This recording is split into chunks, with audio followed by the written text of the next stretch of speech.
Hello and a very warm welcome back to this episode of Gimme a Whole Year Wrestling Podcast. My name is Dom. And I'm Ant. Hello Anthony, we are back. We are talking about 1998. We are talking about No Way Out of Texas.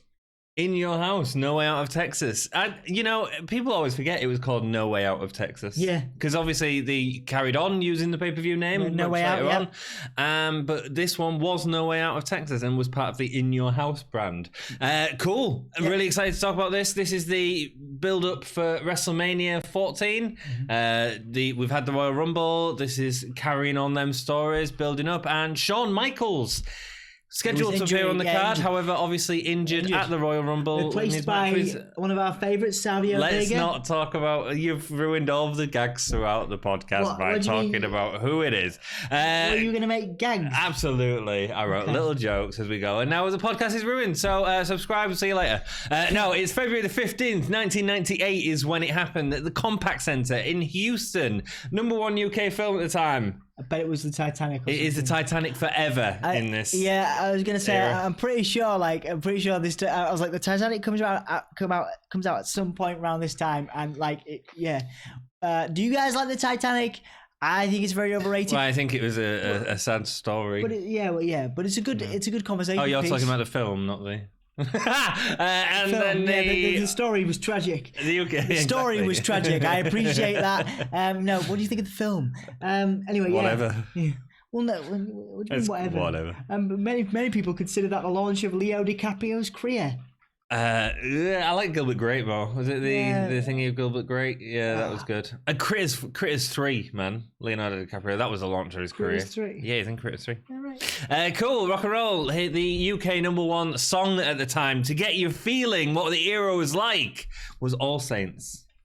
Never ever. Oh, classic. Never ever have I ever felt so low.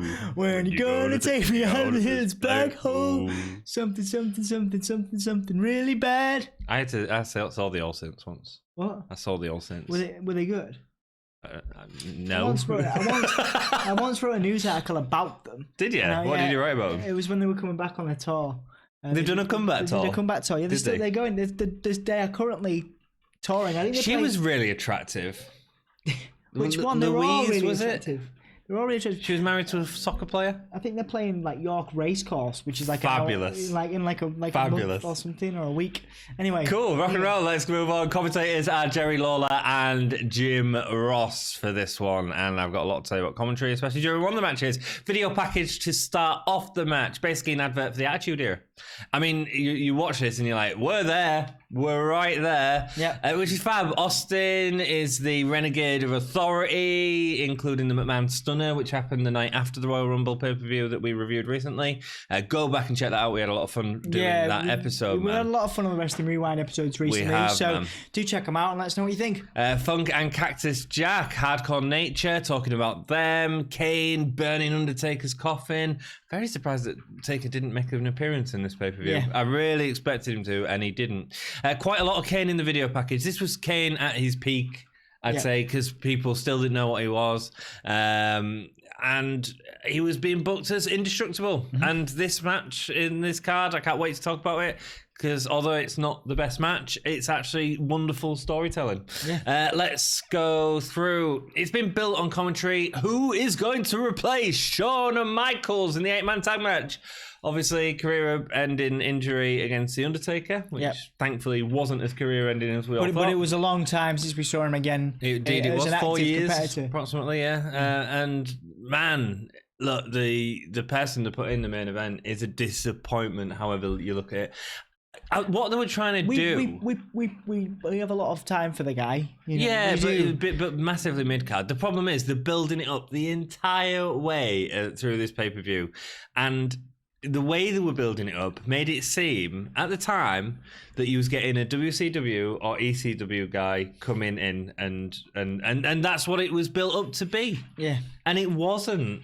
I actually think there's a much better person to replace him, and we'll talk about that when we get to the match. All right. So stick with us for all of that. Yes, thank you very much. Let's go into the first match, the Headbangers versus the artist formerly known as Goldust. In this incarnation, Marilyn Manson Dust. And Luna was there as well. And Marc Mero as well with Sable. Yeah, and this was built around so the valets, as they were termed, were having a little bit of a scrap. They were a little bit annoyed at each other. And straight from the start. There was tension brewing between the two, which actually took a long time to reach boiling point between Mero and Goldust.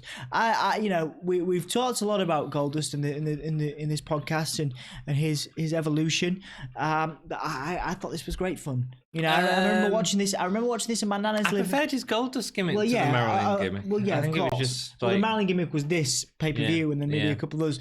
I think he did a few Raws with it as well. I remember watching this in my nana's living room with my cup of tea and my bacon sandwich, which is one of my fondest early memories of watching wrestling, thinking maybe I should wear some women's clothing as well. Oh, very good. And then we got through life doing exactly that. And then we got through life doing exactly that in alternative clubs around the country. Perfect. So yeah, this was an awakening watching Marilyn Manson Dust. I think Luna probably became the archetype for some of my taste in women as well. Really? I've seen your girlfriends. Sable was she was so hot, like in terms of a character. People loved her. So when Marc Mero comes out, she gets a massive reception. And like Marc Mero, and he's the heel. And we're going into that Marc Mero thing, which is a wonderful story, and it's done so well in terms of he's abusive towards her, and then she gets her comeuppance. And I think it's done really well. The issue I have with it is after it, nothing else happens with Marc Mero, and it destroys his career in many respects. It's sort of it instead of taking it and doing something else with it. It sort of becomes. I think a lot of people remember Marc Mero for this because this is the biggest Marc Mero story that he ever had. But he was such a talent. Yeah, he was, and I think that it's important to mention that Marc Mero is one of the good examples of what you can do post WWE career. He became a motivational speaker. He has, yeah. He's done very well. Obviously, a lot of WWE superstars who reach that level of fame don't quite know what to do when that fame ends. Or the buzz, so to speak. But Marc Mero came into his own. I think he had a rough time at first, but respect to Marc Mero and who he is now. But he's probably thinking, like he must think to himself sometimes. He's like, damn that Brock Lesnar, understandably. Yeah. Marc Mero refuses to let Sable have the spotlight as she comes in. Goldust comes out with Luna, new music for Goldust. It's sort of a Manson-esque riff that's going on. Red stripe across his eye, black weird, like a really bad Marilyn Manson. It was Beautiful People Manson, wasn't it? It was imitating that. Yeah, definitely. Lots of Manson mentions throughout the match. Jerry Lawler's referring to him as Marilyn. The Headbangers, of course. MTV Awards had happened, hadn't they? The MTV Music Awards with Marilyn Manson, which was a big deal, and in terms of image-wise, it was quite iconic. It was a great time. It was a great time for us as music fans, but also for the wrestling community, which was WCW, of course, had debuted Raven at this time, and the Flock, and that kind of alternative. It was a big time for alternative culture. Grunge culture had just kind of finished up, but they was easing into this kind of more alternative heavier stuff. The Headbangers, of course, the storyline is that they took exception to Goldust using that style because they were the true metalheads, they were the true headbangers of WWE. I mean, it's not the best reason to go into a storyline, but equally there's probably been a lot worse. Oh, indeed, indeed. Mero takes to the mic, says there's only room for one beautiful woman in the ring. Again, quite clever use, because again, you've got beautiful people as a famous Manson track from back at this time. There's only room for one beautiful woman in this ring, and now that Luna is here, Sable should leave. So he pushes her out of the ring. Boo, boo. It's great. Mero and Goldust have so much heat, especially after the Sable segment. And it's that heat, actually, that I think carries a lot of the match. It's that storytelling, because the match isn't great. It's not, I mean, nothing that these guys do is monumental. No. Obviously. But story-wise, it was going through all the way. As much as I'm a fan of the Headbangers purely based on the gimmick and purely based on what they their visual side. I was a huge fan of them back in the day, and I'm a huge fan of Goldust. You get the normal stuff, you get the Goldust standard moves, the clothesline, stuff like that. You get the Mero TKO. There's a lot of, you get the Headbangers doing leapfrogs and all that kind of stuff. So you get all of the trademark moves from both teams, but again, nothing, pop worthy, so to speak, unless Sable's in the ring or around the ring. Which is fine. There's a couple of sometimes it's about story and not just about wrestling. There's a couple of really good moments which were. Well, let me go through the match. Go on then. So there's a bit of a miss moment earlier on. Thrasher grabs Goldust's legs, right? So he's got his legs. He's running the ropes, grabs his legs. He's got his legs wide open. What's going to happen? Oh, kick to the head. Yeah. That's a miss moment, isn't it? They learned from that, because Goldust actually does a lot of that, but properly. It should have been a crotch shot. It just feels a bit like a miss moment again. Like that would have been a huge pop from the crowd. The crowd popped for it, ready for it to happen, and then it didn't happen. It's weird. Thrasher lifts Mosh on the turnbuckle into a forward-facing slam to land him onto Goldust. That was pretty cool. Mm-hmm. In fact, we got a fair bit of double teaming from the Headbangers. Started off with a few axe handles, but they started to do more interesting stuff. Luna gets involved on the outside, helping the heels before Thrasher is slammed head first into the ring steps by Goldust. He's then dropped into the ring steps by Mero, and his head starts bleeding. Yeah. I love, anytime that I see blood, I'm always like, right, where's the blade job? Yeah. And this was very well done, if it was a blade. I'm pretty sure it was. But it was a very well. I watched it, and the camera didn't cut off like it always does. Yeah. It normally does. But if it was a blade job, it was very well done. I love playing Spot the Blade Job. Love it. I'm sure you're not the only one. Does anybody else play that game? Mero and Goldust beat on Thrasher a while, including Mero choking him with his wrist take. After a DDT and a near count out, Thrasher gets the tag for a great double team flapjack from the Headbangers. Luna gets involved again, pushing Thrasher off the top rope, causing Sable to come out. She's not happy with Luna getting involved. She doesn't think that's fair, as Mero is delivering a TKO, what has become his finisher. Yeah, that would have been the finisher, no doubt. Sable comes out to confront Luna. Mero holds her back whilst this is happening. Goldust holds Luna back. And then, so we've got this big fight happening. Yeah. Whilst that's happening, Thrasher switches out with Mosh, who's just had the TKO delivered. Mero gets back into the ring to pin him, and he gets rolled up because it's the fresh man. Yeah, clever. Yeah, cool. Sable. I love stuff like that. I feel like it left Headbangers a bit like. The story took over what the Headbangers could have done, but fair enough. It was good. It gave them a platform. Gave them exposure. Sable and Luna continue to go at it. When Goldust and Luna clear out, Sable and Marc Mero are left in the ring arguing, and Sable pushes Marc Mero. Yep. She fights back. Yep. Good for her. Yep. And it's a massive pop. She sells it so well. She looks so angry with him in the ring. This is really good acting in the ring by Sable. It was great. The match is decent. The Sable angle is great, I think, and the crowd are really into it. So that's a good opener, yeah. Yeah, it's awesome. Cool. Yeah, I was into that. Like I say, it's not a massive match by any means, but I always like the Headbangers. I think they're playful. I think they're fun. Mm-hmm. And this was a fun match in order to get Sable over. Yep. So it was to get Sable over fundamentally. Sorry. It's all right. Yeah, no, it was indeed. Yeah, it was all about the Mero Sable angle, which is fun. Interview with Owen Hart, who says he's on the same team as Austin, but Austin needs to stay out of his way. Doesn't really play into the match that. Obviously, he's the one that broke Austin's neck. Yeah. Now her face. Sonny comes out in bright pink, calling one flares. A lot of cleavage on show. Yep. Fabulous. Yep.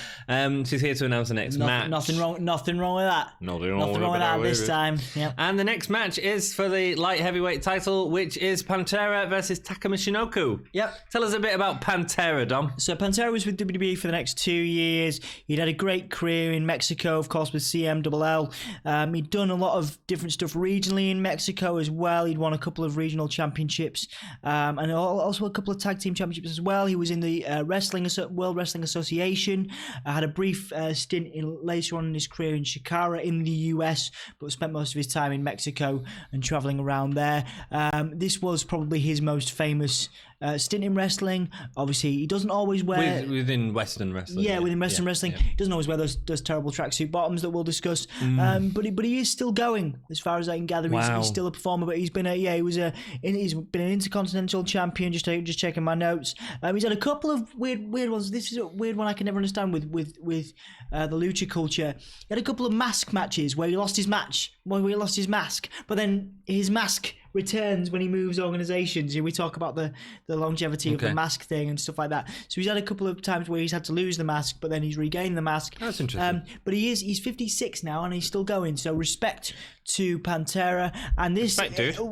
His moves. You see all of his moves that he's noted for, the Hurricane Rana, the top rope Hurricane Rana stuff here. One of the better light heavyweight or cruiserweight performers. One of the things I noticed about this match particularly is that a lot of this stuff is actually better than a lot of the stuff 205 Live is doing. Like this stuff. Yeah, man. I mean, do you know what I mean? Like these two, and Taka, I think, is still going as well. Is still a very big legend in Japan.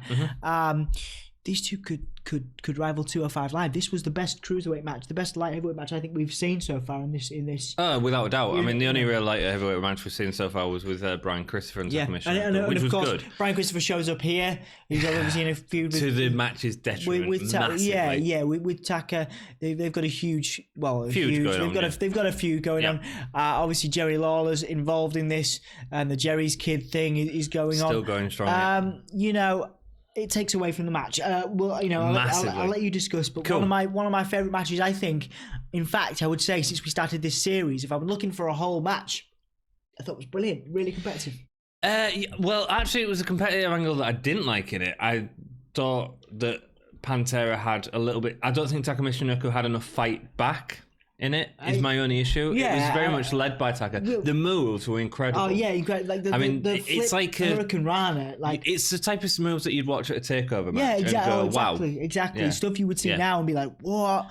So that was great. But in terms of storytelling, I thought Pantera, and I'm interested to hear your opinion on this. I thought Pantera maybe had too much of the lead, so that Taka Michinoku didn't feel like he had the fight until the last three sort of I like that though. It makes the heel come across stronger, and it probably helps Pantera's cause as he continued for another 2 years in the company.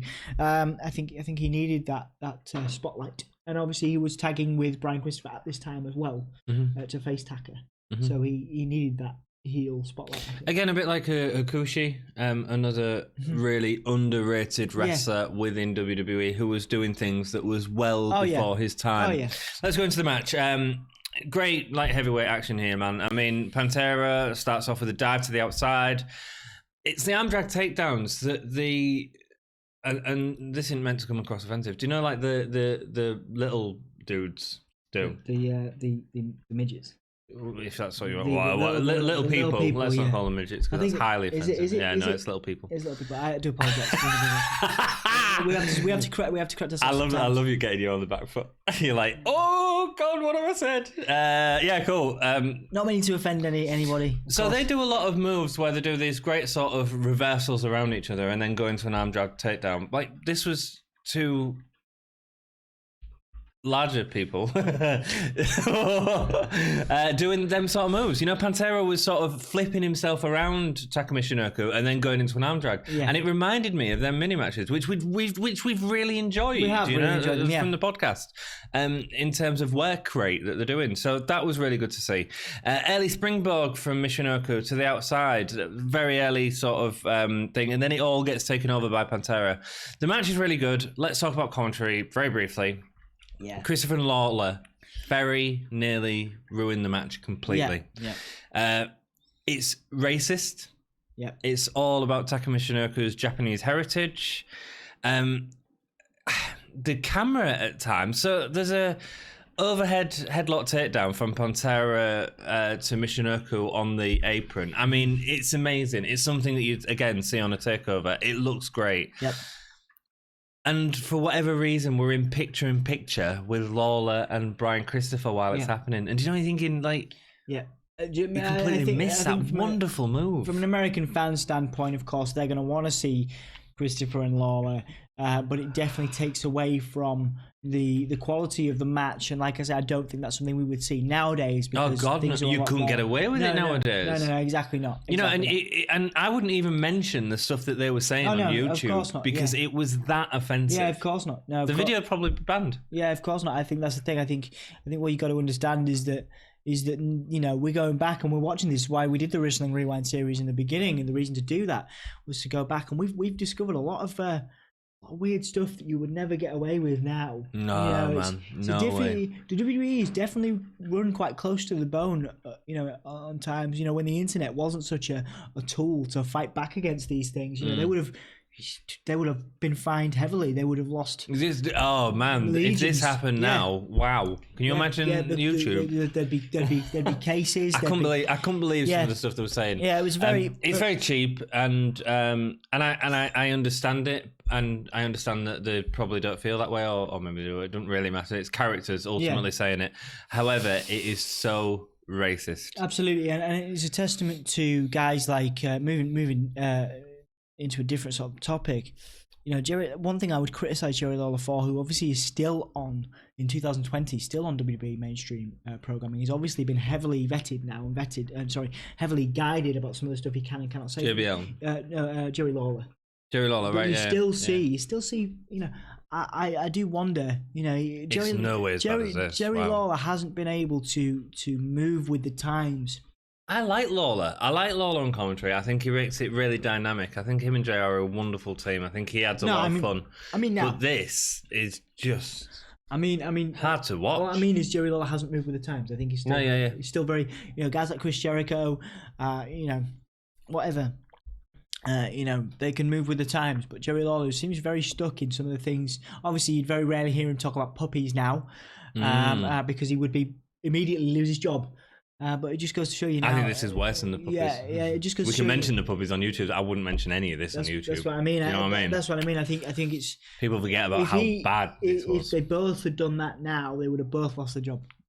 Indeed, they would. Anyway. There's another beautiful dive from Pantera. It's like a swanton from the ring and to the outside of the ring. And the back of his head catches the back. It was, beautiful. Yeah. Beautiful. Like a true swanton. It was cool. Michinoku reverses a head scissors into a powerbomb before a drop kick off the top rope. It looked like it took Pantera's head off. It was great. Followed by the Michinoku driver for the win. Yep. A really great match. Yep. Ruined quite a lot by commentary. If you're going to watch it, go watch it with the sound off. Or watch it with the sound on, but just remember, sort of keep an open mind of how awful it is. Remember, it's 1998. And that's what. Not that I'm excusing that, but yeah. Before we talk about the post match, let's talk about his ring gear, Pantera's ring gear. Yeah. So it doesn't get much better over the years. He looks more like he spent the last 20 years in a goth club now. But the tracksuit bottoms. He's Lucha in tracksuit bottom in joggers. Is the word in grey joggers. Literally like joggers. He's got his pant. He's got his really nice. Oh well, not nice, but he's got his like panther striped, and then these joggy bottoms. Like I don't know whether he'd lost his gear or something, but anyway. Let's talk about the match. I really enjoyed the match, but my issue with it was I thought that it was a little bit too much of Pantera and not enough of Michinoku to have. There wasn't any fight back. Was my only issue. Yeah. But in terms of moves and spots, wonderful. Brilliant. End of the match. Brian Christopher's on the outside. Lawler's trying to calm him down. Brian Christopher's very angry. He goes to. They both go in. Yeah, ring. They both go in and Taka. Well, they like sort of go on the outside. Taka then jumps onto the turnbuckle and cross bodies to both of them. They try to pincer him in the ring, one on both sides of the ramp, and then he escapes through the crowd. Good match. Yep, brilliant. Watch it with commentary off. Yep. Next up, backstage, Chainsaw Charlie and Cactus Jack are online. I can't imagine Terry Funk using online much. But there we go. There he is with his chainsaw. They say they're ready for the New Age Outlaws tonight. So what's happened on Raw is the infamous dumpster, where they've had both Chainsaw Charlie and Cactus Jack in a dumpster and pushed it off the Raw stage. That was huge. I remember watching that. It was big at the time. Yeah, I remember watching that. I don't think it's as great a spot as everyone remembers it being. No, but they had a dumpster match. That was the blow-off for the feud, was a dumpster match, which led to Chainsaw and... that was after this pay-per-view, wasn't it? Chainsaw Cactus breaking up, unfortunately. Unfortunately. Well, I don't know. I think Cactus... I think it was okay that he went by himself. Well, yeah, I suppose he did pretty well. Did all right for himself, yeah. The Godwinns versus the Quebecers next. Jax and Pierre. The Mountie back, baby. The Mountie is back and balding. Yeah. Godwinns' faces here because they're in Texas, so he comes out with the Texan flag on. Yeah. Oh god. No pop. Yeah. Because they're still heels. Yeah. Rubbish. Boring. Yeah, I'd rather just skip. Clothesline. Probably one of the worst. No chemistry. Yeah. Sloppy slow motion. Two heels going at it. Yeah, it was a big Hoss. No momentum. Big burly Hoss match. It was no. Hoss big matches can be fine. This was just slow. Yeah. Were the Godwinns one of the worst tag teams in WWE? I've hated watching them. I can't wait for Midian. I can't wait for Midian and Naked Midian and just everything that Midian does. I'm not a fan of the Godwinns, and I remember them a lot more fondly before we started this. I remember being quite a big fan of them when we first started doing these videos. I'm less of a fan now.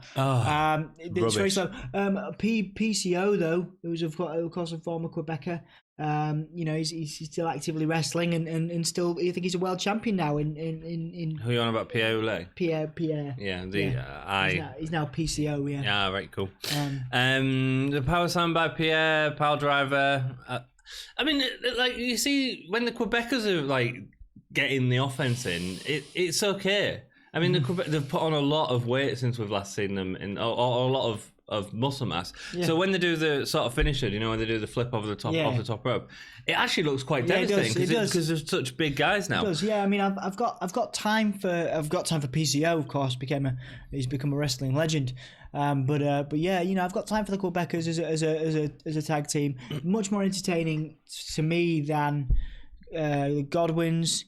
Yeah, you look at the undertones of the Godwinns and you're like, yeah, this is a representation of everything that's backwards about America, really. The kind of backwater Texan, slot buckets and all that stuff. I mean, the early. It worked for the American audience. Yeah, it's the early prototype for the Wyatt family. Yeah. The Henry ends up cheating with it's an awful finish as well. Yeah. He clotheslines on the outside while he's running the ropes. One of the Quebecers, I don't even care who it was, and the other guy gets a pin from it. I mean, it's awful. Yeah, it really is. Buckets to the back of the match, back of the Quebecers at the end of the match. But who cares? This is awful. It really is. It actually makes the pay-per-view really hard because it ruins the flow of it completely. Yeah, definitely. It was completely lost. This match was completely lost on me. Nice to see the Quebecers back, looking very good. In terms of fitness, but witness the fitness of the Quebecers. But yeah, the Godwinns have come to the end of their time, and very in terms of they're one of the cases. There's obviously quite a few of them where we look back and we go, or certainly I look back because I was still watching it this time. I look back at it a lot more. It's a lot different now. It's rubbish. Going back to it, I remember thinking the Godwinns were all right. Yeah. But then I look back and I'm like, what were they doing? Yeah. But rest assured, Ministry of Darkness is coming up. Midian gets a reinvent. But who knows what that'll be like? We might not enjoy it. Stay tuned, subscribe, and find out what we think of Midian when he comes back. Yeah. I'll find out if Dom changes his mind on it.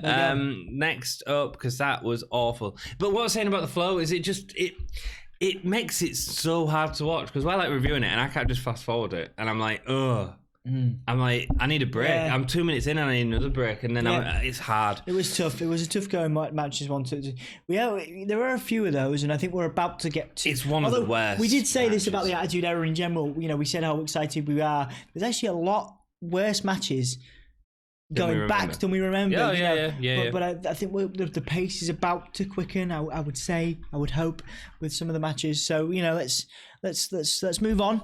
New Age Outlaws interview is next. Who is going to be their partner? What a disappointment. Been a while since. Oh right, so there's an advert. It's the old, do you know, like the orange filter one with the Undertaker on and Ahmed Johnson? So it's synonymous with the Attitude Era. It comes up with the Attitude Era WWF logo at the end, and it's if you don't think this is real, try lacing up my boots and that sort of thing. I hadn't seen the advert in years, man. But quite that was nostalgic. Like staple, wasn't it? Before, because this is still prior to the "Don't Try This at Home" Mankind being thrown off a cell one. Quite nostalgic, really, isn't it? Yeah, it is. Yeah, when you see stuff like that, it's weird because Undertaker talks quite a lot in it actually. So. interesting to go back and watch if you're feeling nostalgic, baby. North American Light Heavyweight Championship match is next.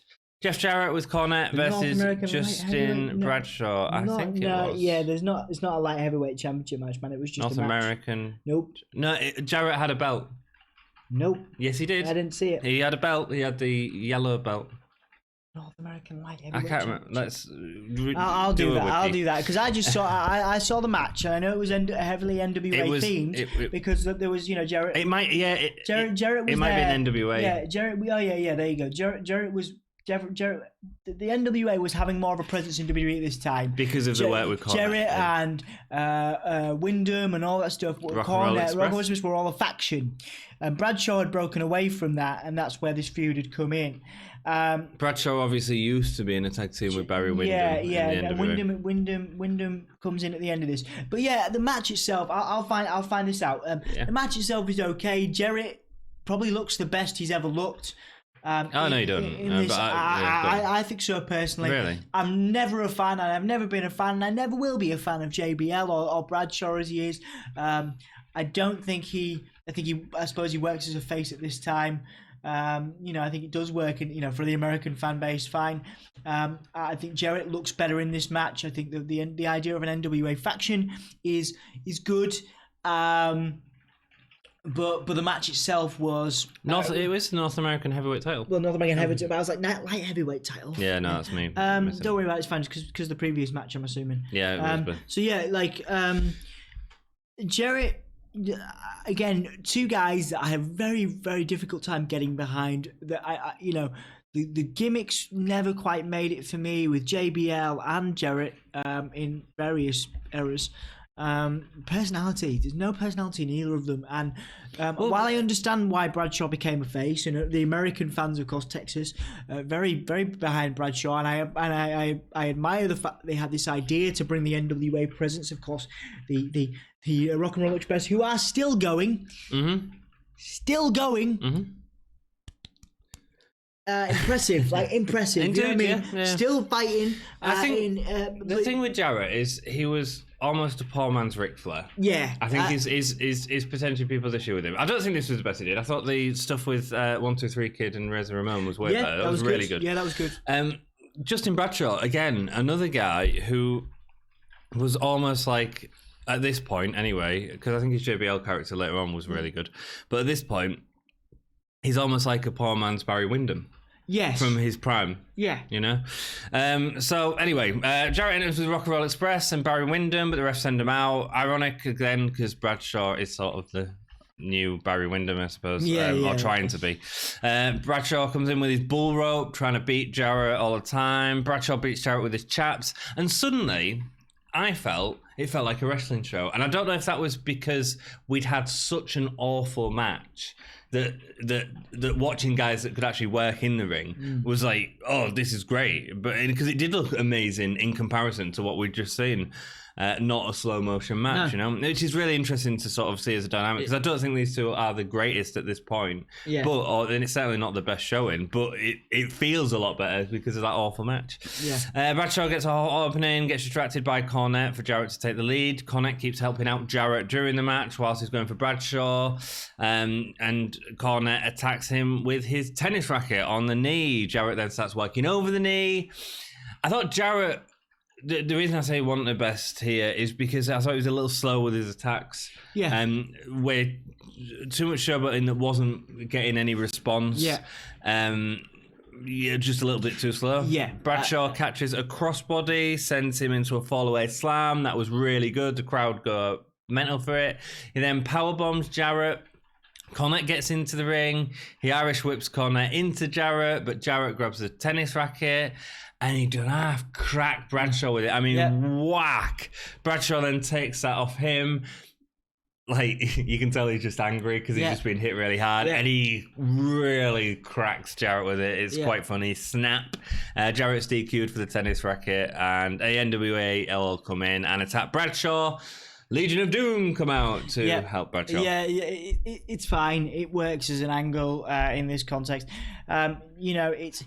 It's nice to see, like I said before, it's nice to see a slight change in a development road in Wyndham, because obviously his characters still have a fan base in Texas, particularly, and in America. It's nice to see them being used in the modern era, the Attitude Era, and given time on television, whether it was justified or not. I didn't really do much, but it was good to see Legion do, and hopefully we'll see them in Rock and Roll Express soon. Everything Cornette does with that racket, I'm like, it's a tennis racket. Yeah, but, it's a tennis racket. Testament to the whole, when we were studying, I'll never forget. This is obviously not related to you, but I always, with wrestling, I remember Chris Krug. Obviously, we remember Chris Krug. Yeah. Tribute to Chris Krug, our old theatre teacher in college in 2002 to 2004, when he always used to say, "Suspend your disbelief." Yeah, and it is. And it always reminds me of that. And I always remember sitting in one of them sort of mobile classrooms in cold in college, and just being told over and over again to suspend your disbelief. And that is why I have maintained my wrestling fandom for so long, because you can make a tennis racket look like a sledgehammer. Yeah. And that, to me, Cornette's whole thing, apart from being a real loudmouth and kind of annoying, great promo, still the same. We have a better podcast than yours. Is that you can make a tennis racket look. Yeah, it's great. It's not about what it is. It's about the fact that he's using something you shouldn't be allowed to use. It's a bit like Jerry Lawler when he used to put his hands down his pants and get out an object. There was nothing there. He was holding on to a handful of his pubic hair and then punching him with that. Yeah. It was the devastating pubes Lawler thing. Yeah. But we all, went, oh, he's got something. He's like a foreign object. Yeah, absolutely. Yeah, it's a cheat. It's great. But it's a testament to that, how that culture can still survive, because we still see that now. Yes. We still see it now. I mean, obviously it has to be done very carefully now, because everyone knows everything in modern wrestling era. But yeah, it's a testament to I guess Cornette's legacy. Yeah, indeed. You can make a tennis racket look like a sledgehammer. Anyhow, I get what you're saying though. Triple H and China are backstage saying that wrestlers from all over the world want to be in DX. We've got someone from WCW and ECW. Oh no, we aren't. Mentioning the ratings. We draw the ratings. Yeah, which is true. But it wasn't true. Well, no, it wasn't. WCW at this point was still beating them in the ratings on a weekly basis. It wasn't until after WrestleMania 14. It was predominantly it was after. It was the Raw that Mankind won the title. Yes, it was after WrestleMania 14. But the fact is that DX was probably single-handedly maintaining decent ratings. Yeah, indeed, but there wasn't beating any ratings, so let's not mention ratings, shall we? Let's not mention ratings when we're getting beat and we've had our backside handed to us for the last probably 76 weeks. Are we a WWE endorsed podcast? So there's no we could say what we like. That's the point. No, I know, but what I'm saying is Triple H shouldn't have been saying that. I was saying we Triple H. We could say that we're better than Jim Cornette because we are, and we can say we're better than loads of other podcasts because we are. We're independent and we are just mint. We are cool. The premier wrestling podcast in the north of England. I would say. have no idea what you're talking about, but it's all fantastic. So I'm going to carry on. We're going to get through and suspend disbelief. Right. He says that there's no one who can take Michael's place, so he has decided that it'll be a handicap match. If officials want to send someone to fight with them, they can. It doesn't matter who it is. What is this? Yeah. What is this Very rubbish? Confusing. Well, yeah, it becomes right. It's going to be a handicap match, and then it's not a handicap match, and it would have been better as a handicap match. Yeah, it would have made more sense. It's just weird. Interview with the Nation of Domination and the dissension across the group. So Doc Hendricks, this is great. Yeah, this is a really good promo that I haven't seen before. That's really good to go back and watch. Doc Hendricks says it's good to be able to speak to the leader of the nation. Puts the microphone out between Farouk and The Rock, and obviously The Rock starts talking. Oh, nice. Yeah. Oh, nice. Farouk takes the microphone. What? You need to step back in line, or whatever he says. Yep. Great. Yeah, it's good. And then, of course, that plays into the end of the match. Of course it does. And then the Rock, build up to that. I mean, this is it. This is the turning point. This is what a lot of people, in our position, if you were doing a wrestling history of wrestling podcast, this is a massive moment. This is the Rock's. Yeah. This is the Rock's arrival, so to speak. This is the first inkling that we see of that Rock of present Rock day. going solo, the attitude, and not, the looks, the eyebrow, all of that is coming, you know, and it's really exciting. Farouk says that he's pulling rank and everyone better fall in line.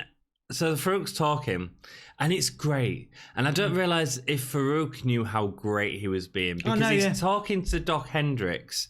Doc Hendricks is behind him, Michael Hayes is behind him. So he's looking behind him, right?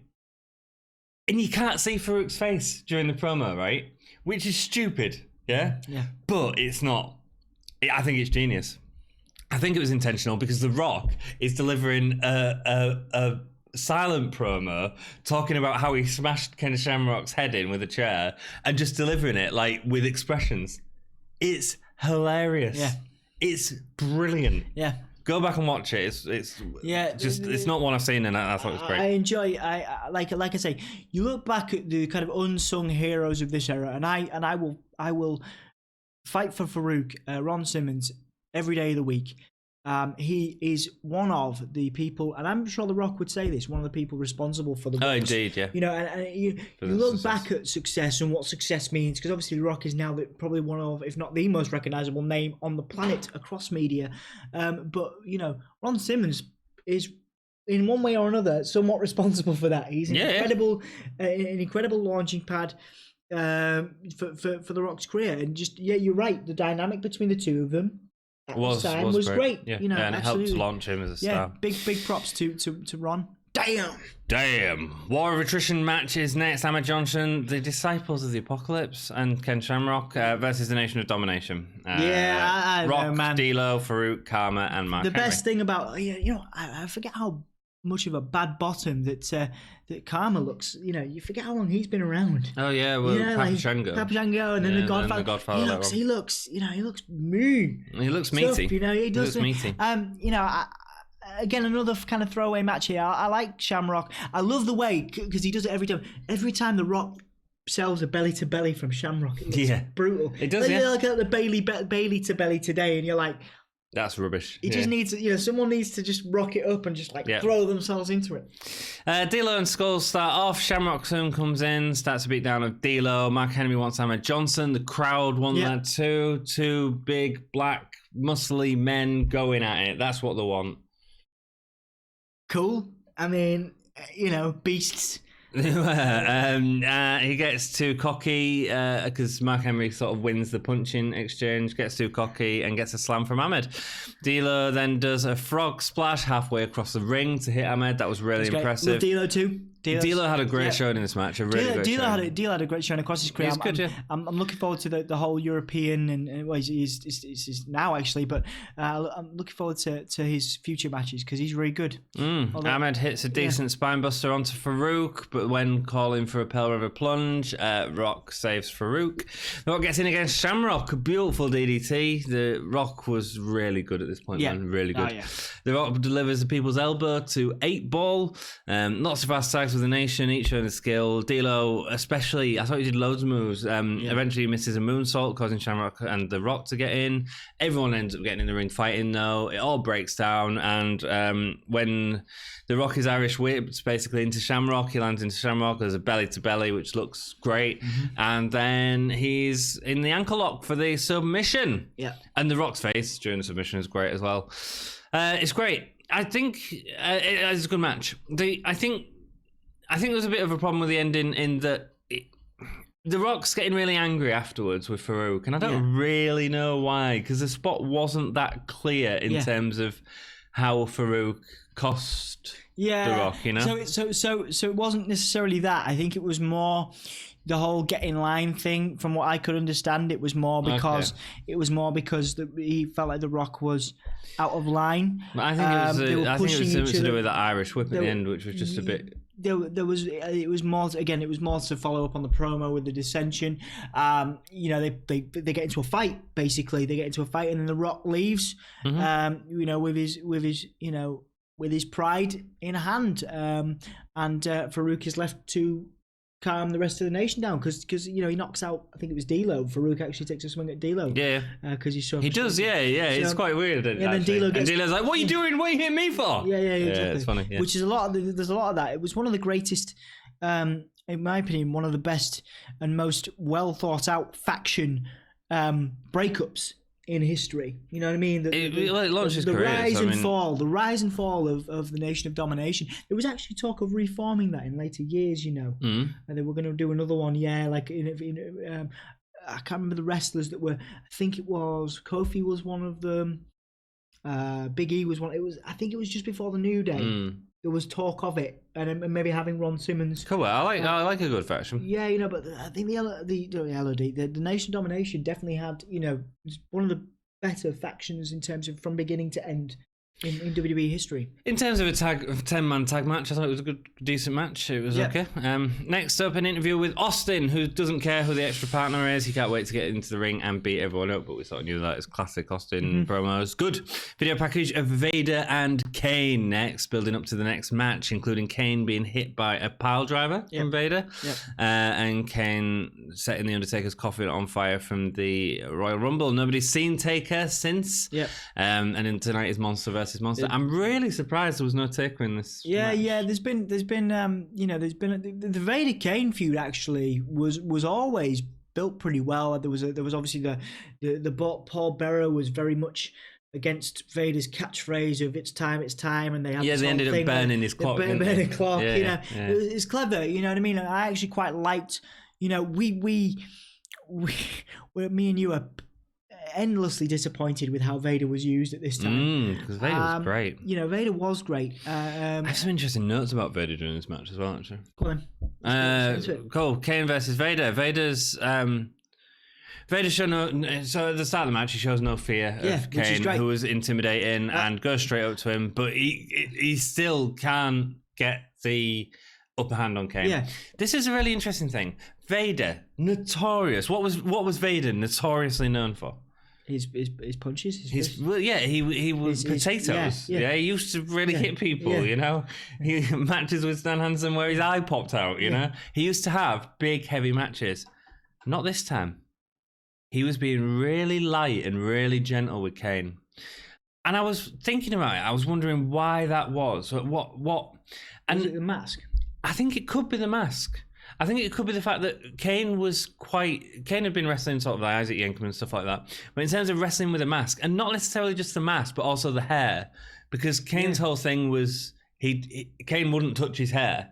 Which we understood because they'd break his character. You know, but also his hair was in his face a lot, so his vision must have been very impaired during all matches. Not just as he got a mask on, but he's got a lot of hair.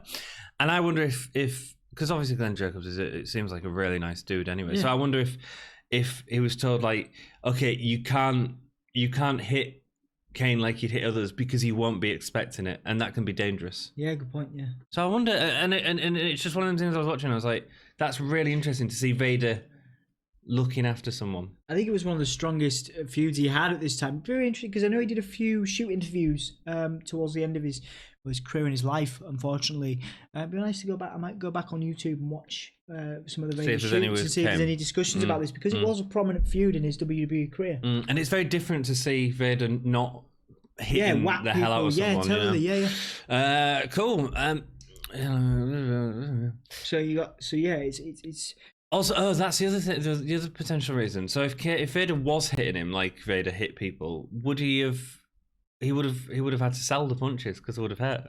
Yeah. And the idea of Kane is he doesn't sell. Doesn't sell, yeah, absolutely. I mean, it very much sets up.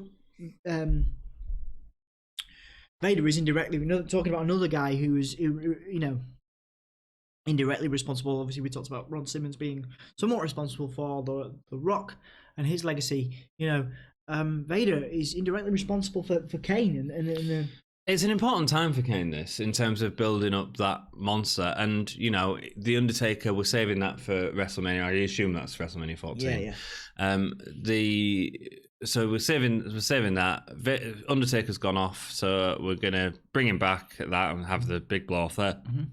Who's the next monster for him to go over? And Vader really helps sell Kane. I agree. Does, absolutely. Kane has a lot of Taker's moveset.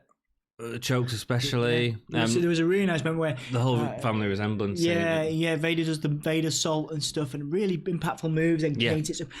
To me, Kane at this time is much more intimidating than the Undertaker. Like Kane, in terms of build, Kane, like Kane, but look as well, like the whole thing. I will.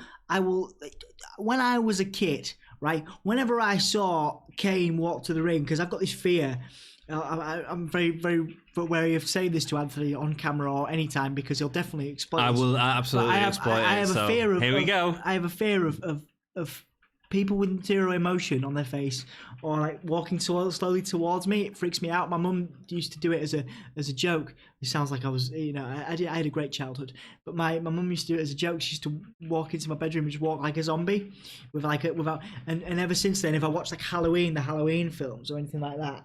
And like just things like where I don't know what's happening. And Kane, obviously, because you can't see his emotion, and the whole head tilt thing. You're like, what are you thinking? What are you doing? What are you looking like? It genuinely intimidates the hell out of me. Like it freaks me out. So like, yeah, Kane at this point proper scared me. All right, don't do it now. Look at the camera. Come on. I didn't know that intimidated. Fabulous. At least I found out how this game. It's cool. It's great. It's great. Because this match isn't very good in terms of like what happens in the ring, but in terms of storytelling, it's perfect. Kane does a fair few turnbuckle clotheslines. There's a bounce off the top rope, which was quite interesting to see a big guy do. Vader's doing all the selling for Kane. The match is all about setting up Kane's legacy. Anytime Kane gets a clothesline over the top rope, he lands on his feet, showing that you can't put him down. Great. Even when you do put him down, he sits back up. Vader hits a corkscrew moonsault, but Kane sits up. Which is brilliant. I love that moonsault. Yeah, great selling for... great no selling by Kane, because that was the whole point. So, Vader takes the match to a new extreme. He goes and gets a fire extinguisher. Obviously, Kane born of flames. Yes, indeed. So he's going to extinguish the flames with a fire extinguisher. Commentary are also selling the thing that Vader can only see out of one eye.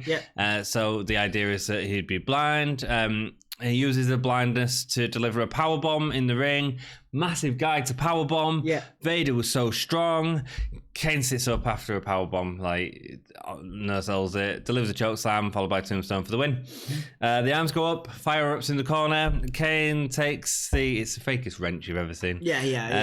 Spanner. You see him go into the ring. He comes out and whacks Vader over the head with it, and it feels brutal. Yeah, it does. It feels scary. It was a good kind of final note on into this feud. Just to bash and. That's it. Vader's taken out by medics. Look, the match isn't a classic. No, it's not the best match at all. But it does help to launch Kane's legacy. Does everything it needs to do. Yeah, absolutely. That's exactly what it needs to do. And it's continuing far after this match, and this is how you build a legend, really. Absolutely. Awesome story. A video package showing DX's disrespectful attitude towards all of the competitors. It really builds up Michaels and Austin for Mania more than anything else, I'd say. Which is great. Which is sort of the tease for this anyway. Non-sanctioned 8-man tag.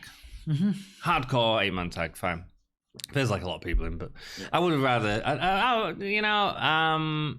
I would have rather Jack and Charlie had a New Age Outlaws match than this. But that does happen. Yeah. That does come into it. So, Cactus Jack, Chainsaw Charlie, Terry Funk, obviously, Owen Hart and Stone Cold. Owen feels a bit weird in there, especially with sort of history with Stone Cold. The versus DX, the New Age Outlaws. But I think in the context of, again, that Hart history, that works in this I don't know. I don't think it does, but fair enough. Because there've been all that stuff with Neidhart and everything, hasn't there? But yeah, I don't know. Well, but there was all feuding with Austin. It's kind of like a dream. It is a dream for me. It's a dream team. I mean, but it didn't really make any sense. And seeing Owen in this setting, like a hardcore setting, was brilliant. For me, it was a glorified hardcore match. Yes. Trash cans, everything galore. Replacing Michaels is Savio Vega. There's your surprise. Wow. Dude, not a WCW guy, not an ECW guy, but Savio Vega, who we had so much high hopes for at the beginning of this era. But he was a mid-carder, man. He was a mid-carder. Just a mid-carder. And God knows why he was in this match. He brought nothing to the story. Yeah, but anyway... He did a lot of work in the ring, but nothing to the story. I think it was a last-minute decision. So who should it have been? Well, who would you put? Don't look at my notes, Sandy. I saw you straight away going, who did you put? No, I didn't. I said, who would you have? Who would you have? Who would you have? No, because I've got a real good answer, so I want to hear your answer first. What, at this time? Yes. Well, in an ideal world, you'd have got someone back in from WCW that was friends like X-Pac. If that's not going to happen, you have to use someone in the company. Someone in the company. The answer's easy. China.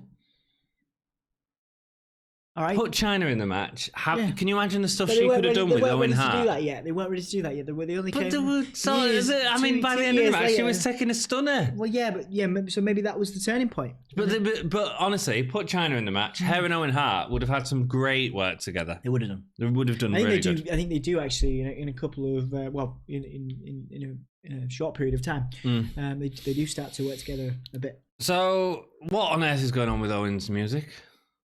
It's the Black Heart thing, isn't it? It's weird. Not one of Jim Johnson's finest. I enjoy the Cactus theme, though. And him and Chainsaw Charlie come out and bring in the hardcore into the hardcore match with a bin full of weapons and a chainsaw. And everybody uses it. Everybody's in there. Owen's chucking stuff in, which is great. Of course, Austin didn't need weapons. He just comes out, gets the biggest pop of the night because he doesn't need any of that. Yep. It's great. Austin starts off beating Triple H. Really fast Lou Thesz press onto Billy Gunn, wailing on everyone with a trash can lid. The crowd straight away chanting for Justin and Triple H. Justin. I think Triple H did such a good job of keeping up with Austin. Austin was like dealing with everyone, but Triple H is just there, man. Yeah, he's just there. He's ready a great to take seller it. as well. He's a great seller. Yeah, he is. He sells so well.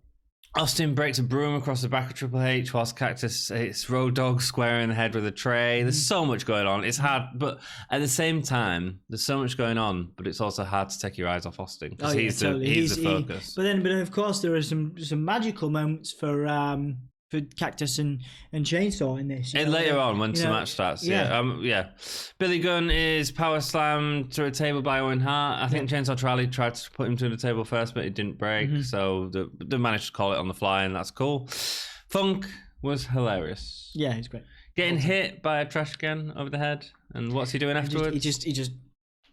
It's like and he does that a lot, and that's one of my favourite things about it. There's a good funkism. It's hilarious. Yeah, it's funky. It's great. It's good. Trying to fight back. It's great. Hunter bends a trash can over Chainsaw Charlie. There is multiple hits with that trash can. There is like 9 hits. Yeah, and he just won't go down. It's hilarious. And he's just taking it. He just takes it. I'm pretty sure he's bleeding under his. That was his thing. Plus it was. That was his thing. Lebner. I was thinking about this. Like, how does he he's under a tight, isn't he? Yes. He's wearing a tight. Yes. Imagine how difficult that would have been to see. Yeah. I might try it one time on the podcast. Just wear a tight on my head. I'm gonna do it. All right, don't be a knob. I can't help it. Lebner, great. He looked terrified. Terrified. Like there was all these objects flying around the place, and he's like, "It's great." They're selling that he needs to get control of the match. Owen Hart locks in a sharpshooter on Triple H, but it's broken with a chair shot to the back. Road Dogg powerbombs Chainsaw Charlie through 2 chairs. Yeah, it's a spot we see quite a lot these days. The chairs set up and big power bombs or what have you. Back then, it almost sort of stuns the crowd, I think, into a bit of a silence. It's weird because it's that sort of like, ugh. But he takes it. Yeah, old dude.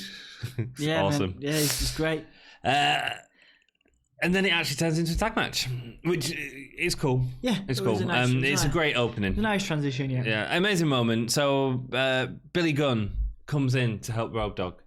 Stone Cold Steve Austin has a trash can. He's on the apron, ready to get tagged. Pelts it across the stage, hits Billy Gunn across the ring, square on. Great.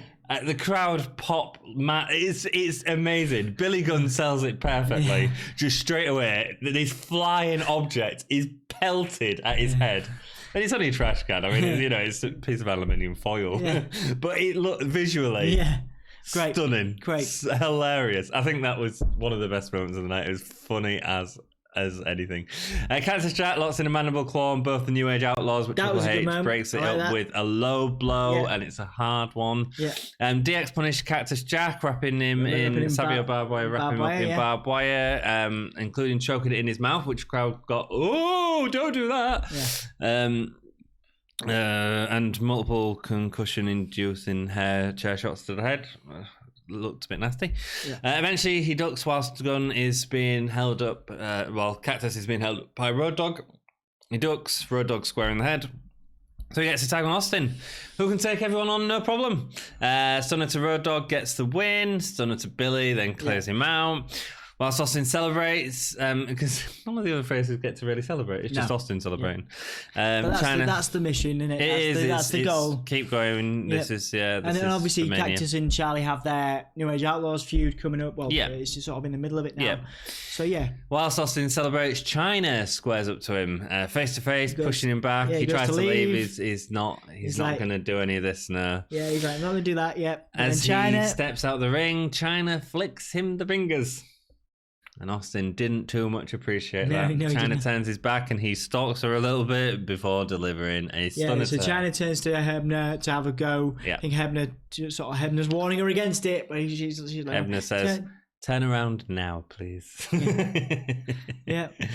And then he gets stunner. It's fab. It's great. Yep. It's great. Done. And that's why I think China should have been in the match. Great. Yeah, you're right. I don't think you should have seen her and Austin, but you should have seen her and Owen, especially. I like that, and it's a great end. It was a great end to pay-per-view, to a lackluster pay-per-view.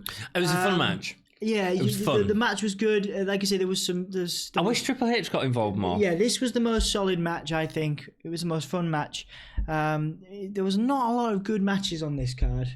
No, in terms of wrestling, I agree. I think in terms of, because like the Goldust Marc Mero match was rubbish in terms of wrestling. The Kane Vader in terms of wrestling, good for storylines. There was some good storylines in there, so that sort of makes up for it, doesn't it? Yeah, it does. Your ideal sort of sweet spot is to have great wrestling with great story. Yeah. And this did one better than the other, but that's fine, that's okay. So how many gay stars are you giving this? 2.5. Cool, I'm going 3. Okay. Solid matches, some real junk in there as well. Yeah. Henry Godwinns match slowed everything down. Best match? Taka and Pantera. Okay, interesting. I'm going to say the last match. I thought that was a little bit more fun. Best performer? Performer of the night, Austin. Okay, I'm going Pantera. Okay. He really led that match, man. Yeah. It was great. Match. It was great, and he deserves. We only have a few of these where sort of underdogs or whatever come out on top on our ratings. So this is a tribute. It's to nice. you. It's nice when because I didn't know about Pantera before this. Tribute to you, great. Pantera. Well done. Awesome. Yeah. Well done. Yeah. Well done, yo. No, thank you for entertaining us, is what we say. Yeah, absolutely. Holy shit moment. That's really hard. Yeah, that is hard actually. Right, because you've got so many. You've got Kane's no selling. That front Hurricane Rana from Pantera was great. Amazing. The last match, so many spots. Yeah, I'm gonna go with the barbed wire and the kind of chair shots to the head. Yeah, the chair shots to the head. Yeah, not even Terry Funk doing multiple shots. Oh yeah, that was my second one. I mean, but I'm not giving it to any of them actually. Okay, go on. Sable and Marc Mero, I thought that was done really well. Yeah, really well. Nice. And that's so nice when you can talk about a pay-per-view with so many good moments. Yeah, we don't have that many this time, So yeah, it was good in terms of storyline. Fantastic.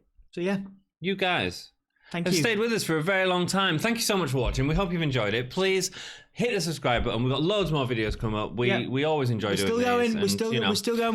We got a long way to go. So thank you for sticking with us. We'll try and get some. We've got some prediction videos coming out for present day stuff. So keep your eye on that. We've got some more wrestling thought stuff from present day stuff. Again, if there's anything you guys want us to talk about, any videos you want us to do, please do let us know in the comments.